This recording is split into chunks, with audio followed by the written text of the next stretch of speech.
The next point on the agenda is discuss the repression of civil society under Article 144 of our agenda. And the first point under this particular debate is the situation in Azerbaijan, notably the repression of civil society and the case of Dr. Gubad, Ibadoghlu and Ilhamiz Guliyev. First of all, I give the floor to Ms. Sodrova. 2 minutes. Dear colleagues, first I want to thank all of my colleagues for their great cooperation on this important resolution. This urgent resolution proves that the European Parliament's voice is strong and sound in defending human rights. Just 1 hour after the adoption of our plenary agenda on Monday, we received information that Dr. Ibadoghlu had been released into house arrest. Great. However, this alone is not sufficient. I am honoured to welcome Jala, his daughter, here in the European Parliament. She has been doing a tremendous job in raising awareness, in international support for her father and other political prisoners in Azerbaijan. Thank you, Jala, and welcome.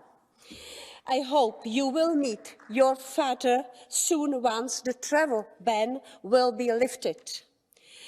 This isn't the first time we have demanded the release and a better condition and better medical care for Dr. Ibadoghlu, whose life is at risk due to a lack of medical attention. He needs urgent surgery abroad, which is still not possible due to ban the travel. We call for immediate release of all other political prisoners, such as Ilhamiz, Guliyev, and hundreds of others, including ethnic Armenians in Baku. To stress our point, we call again on the Commission to consider suspending the strategic partnership with Azerbaijan in the energy sector. We know how sensitive this issue is, but we are convinced that the EU cannot have strong relations with a country that is continuously violating human rights.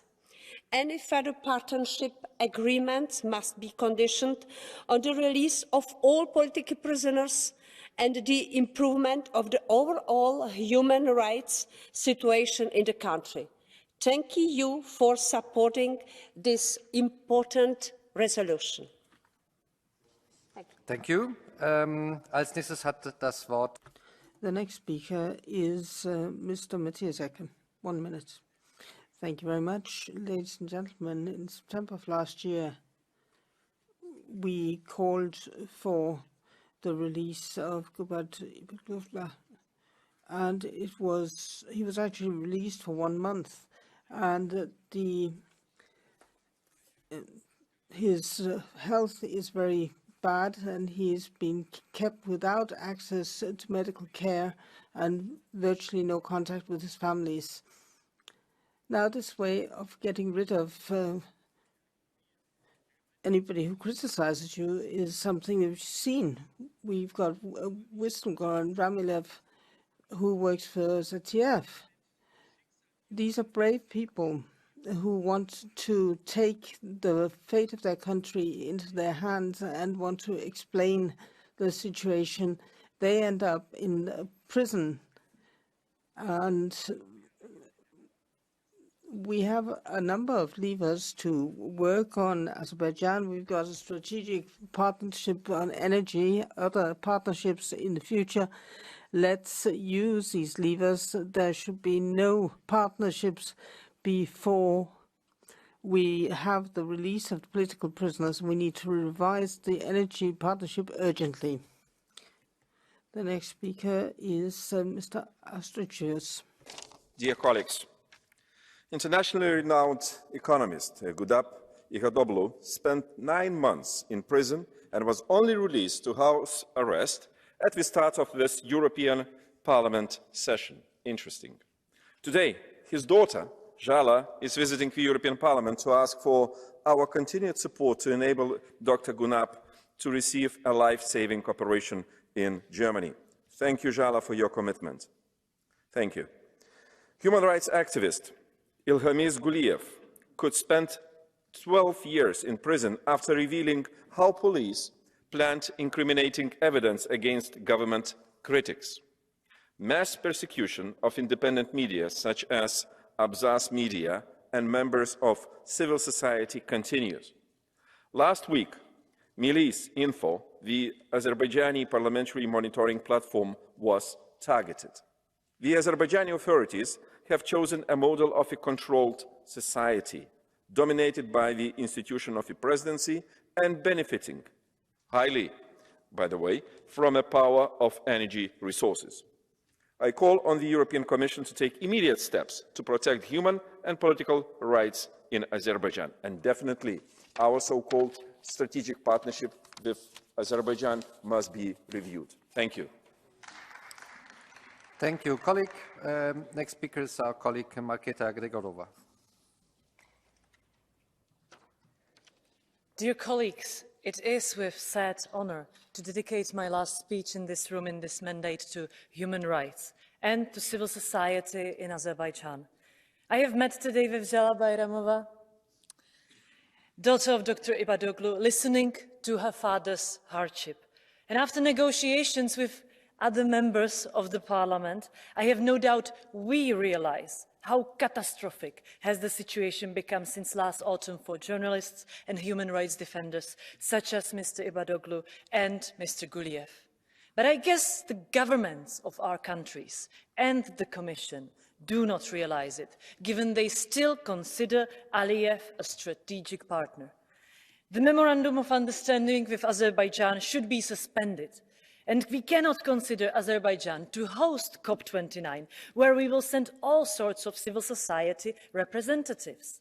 This is a stance we all must maintain until they release all political prisoners. Thank you. And thank you. Thank you. Next speaker is our colleague Emmanuel Morel. Merci à mon...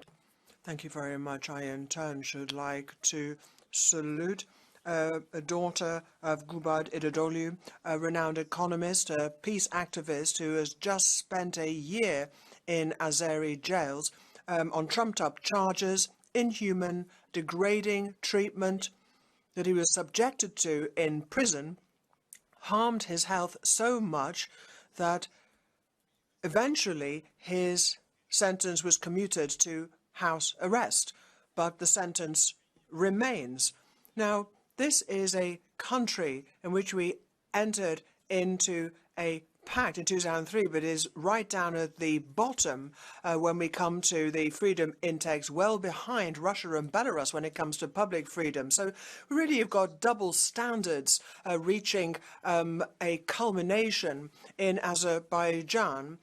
We have a gas contract with a dictatorship which is also engaging in aggression against Armenia, its neighbor in Nagorno-Karabakh, whereas we have sanctions against Russia committing similar kinds of aggression. So it's important, therefore, that we immediately suspend our gas contracts with this country. Azerbaijan is not a reliable partner. The parliament has been untiring in making these declarations. This time we were heeded by the Commission. Thank you very much indeed. And now the final author, Anna Fotiga.